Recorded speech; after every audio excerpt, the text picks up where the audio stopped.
चाहे वो national conference हो, कांग्रेस हो, बीजेपी हो, पीडीपी हो,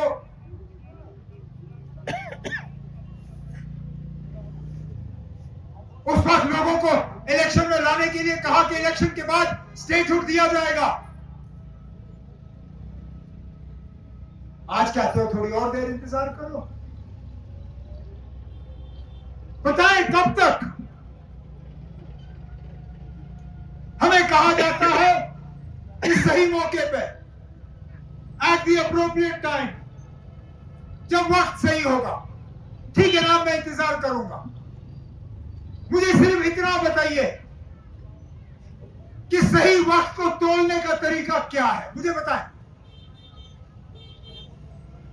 किस तराजू में हम ये तोले कि स्टेटहुड का सही वक्त आ गया है, बताइए, ताकि मुझे पता चले हमें क्या हालात तैयार करने होंगे, मैं भी जानूं। वजीर आला के तौर मुझे पता होना चाहिए ना कि ये रखा गया है गोल मुकाम।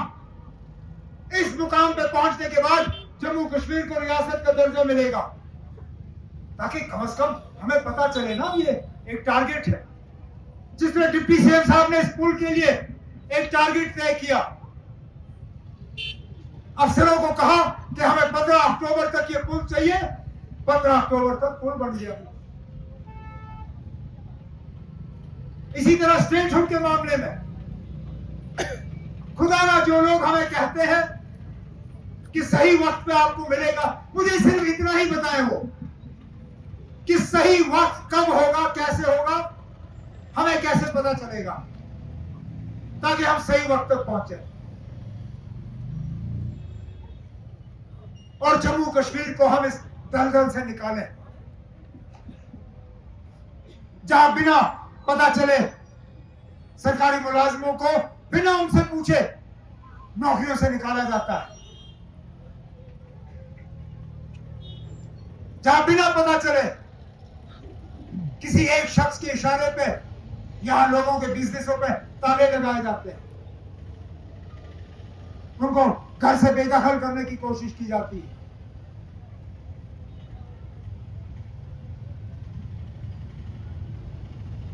ये पुल इस बात का सबूत है कि हमने जो वादे लोगों के साथ किए हैं जम्मू कश्मीर की बेहतरी के लिए, यहां के नौजवानों की बेहतरी के लिए, तरक्की और खुशहाली के लिए और अपनी इज्जत और वकार की बहाली के लिए, इंशाअल्लाह हम उन वादों पर कायम हैं। हम वो लोग नहीं है ना जो हालात का बहाना बना के अपने आप को जो है क्लीन चिट देने वाले लोग हैं। मैं वो शख्स हूं जहां ठीक होता है मैं ज्यादा खामोश रहता हूं, जहां गलती होती है या खामी रहती है मैं उस चीज को तस्लीम करता हूं।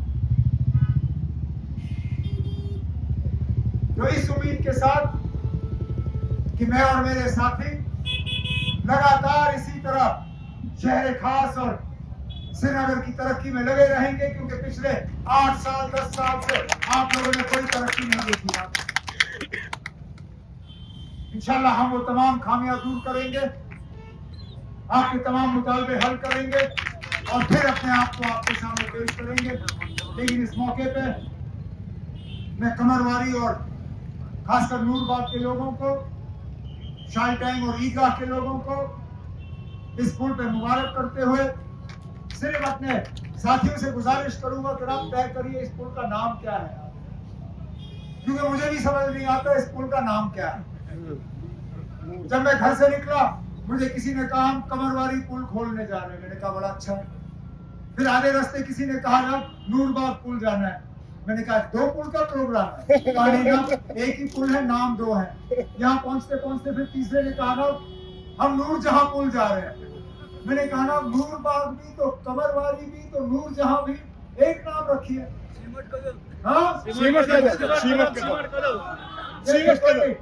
सीएम साहब आप लोगों से मशवरा करके एक ही नाम करके इस पुल को लोगों के हवाले करें। लेकिन इस मौके पर मैं आप सबको मुबारक करते हुए अल्लाह का करना देखो, 14 साल पहले इस पुल पे हमने काम शुरू किया, फिर काम बंद हुआ और ऐसा लगता है जैसे कुछ लोगों ने ये पुल हमारे लिए ही रखा था कि इंशाल्लाह दोबारा नेशनल कॉन्फ्रेंस की हुकूमत बनेगी,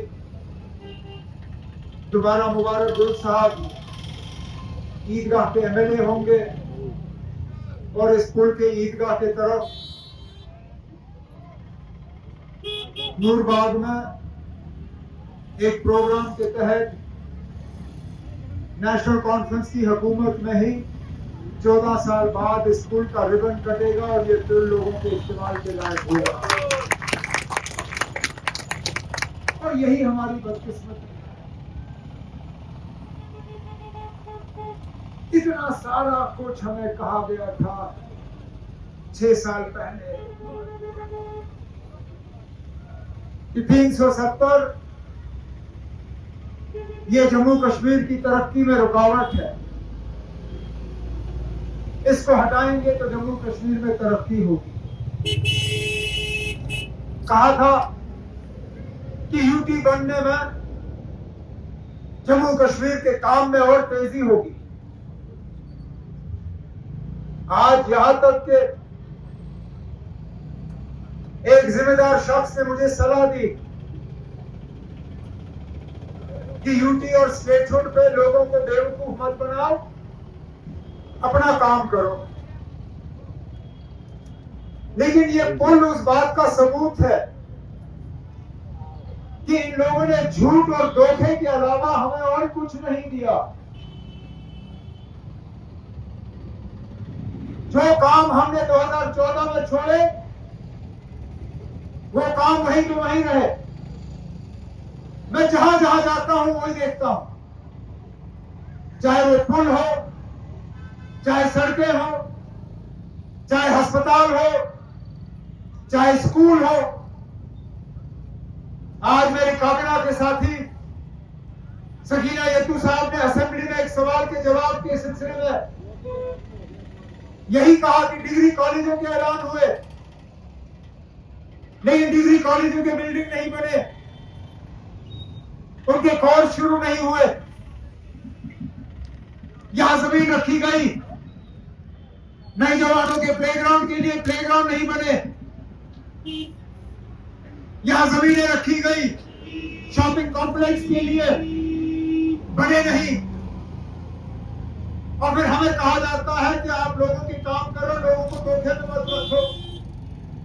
अरे जनाब, अगर हमें धोखे में रखना होता तो जो 11 साल स्कूल के लिए आपने लोगों को इंतजार करवाया था 11 साल और लगते। लेकिन वो 11 साल का इंतजार 14 साल का इंतजार हमने अपनी हुकूमत के 1 साल में मुकम्मल करके इस पुल को लोगों के हवाले किया। इसी तरह जगह जगह हम जाके निजाम ठीक कर रहे हैं। इस बात के बावजूद कि इन हालात में काम करना आसान नहीं है। हमने आज तक कभी हालात का बहाना नहीं बनाया। इस बात के बावजूद कि मौजूदा अफसरान के साथ काम करना आसान नहीं है। देखिए अपने आसपास कौन से हुकूमत का अफसर आपको दिख रहा है? जब 2011 में यहां संग बुनियाद रखा गया होगा, उस प्रोग्राम में DC, additional DC, divcom, SSP, IG, R N B department के कमिश्नर सेक्रेटरी, पता नहीं और कितने सीनियर अफसर वहां मौके पे खड़े होते। आज जब इस पुल का इनॉग्रेशन हुआ, दिखाइए ना कौन सा अफसर है, एक अफसर दिखाइए मुझे।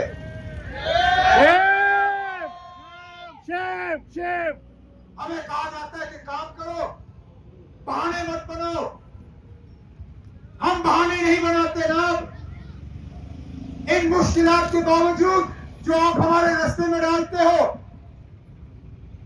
हम अपने काम को अंजाम दे रहे हैं।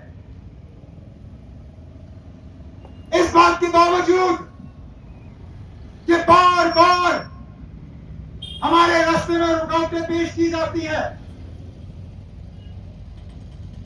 जेकेएस का अफसर जो मेहनती हो, जो काम करने वाला हो,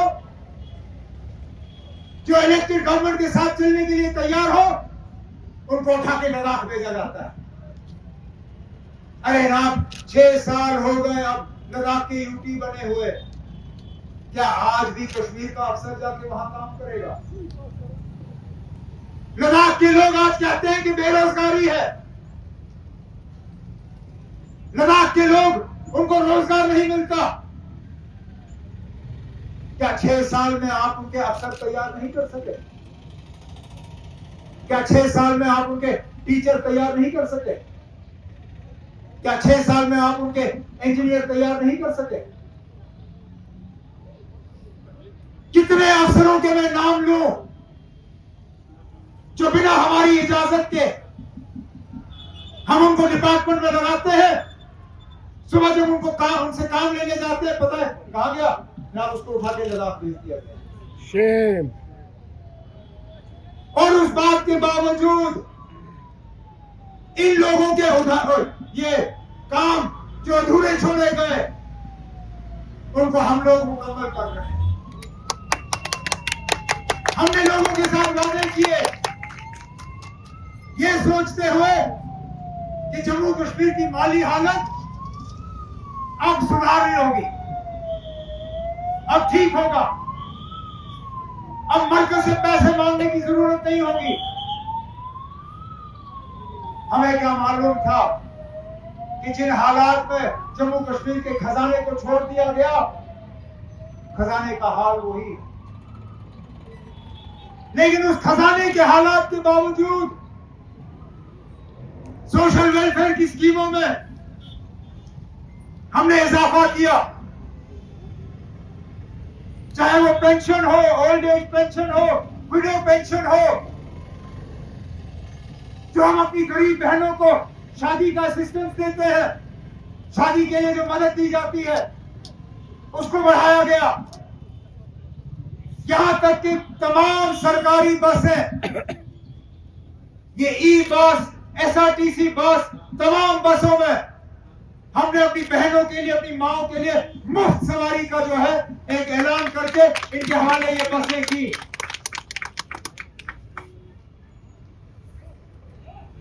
बिजली के निजाम को बेहतर, पिछले साल सर्दियों में कोशिश रही कि मौसम के बावजूद बिजली के सप्लाई में कटौती कम हो, कट कम रहे। और सबसे बड़ी बात, जो लोग हमसे कहते हैं कि बहाने मत बनाओ, काम करो, मैं आपसे पूछता हूं, क्या किया आपने श्रीनगर शहर को सैलाब से बचाने के लिए? क्या किया? इस साल अल्लाह ने अगर बचाया नहीं होता, अगर 2 दिन और बारिश होती, 2014 जैसे हालात दोबारा होते। कहां गए वो पैसे जो हमारे फ्लड रिलीफ के लिए आए थे, जो झेलम के ड्रेजिंग के लिए आए थे, जो फ्लड चैनल को खोदने के लिए आए थे, जो गुलर में और पानी आए उसके लिए आया था? वर्ल्ड बैंक का प्रोजेक्ट, कहां गए वो पैसे? अरे ना, 2014 में तो कम से कम 6 दिन बारिश पड़ी, 7वें दिन हम फटे। इस साल तो 2 दिन बारिश हुई, तीसरे दिन बंद फटने शुरू हो गए। तीसरे दिन लोगों ने फ्लाईओवर पर अपनी गाड़ियां लगानी शुरू की। यहां ऊपर झेलम के किनारे जो मकान है, मकानों के अंदर पानी घुसना शुरू हो गया था। अरे ना, मशवरा देना बहुत आसान है, पहले ये बताएं ना हुआ क्या हमारे साथ?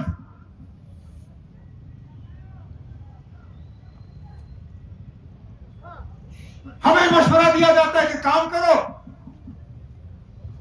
खुद अपने मशवरे पे अमल करो। आज जो तबाही और बर्बादी हम देख रहे हैं,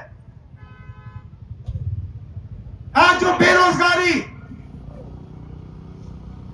जो जीएसटी की कमाई में कमी, जो हमारे होटल खाली पड़े,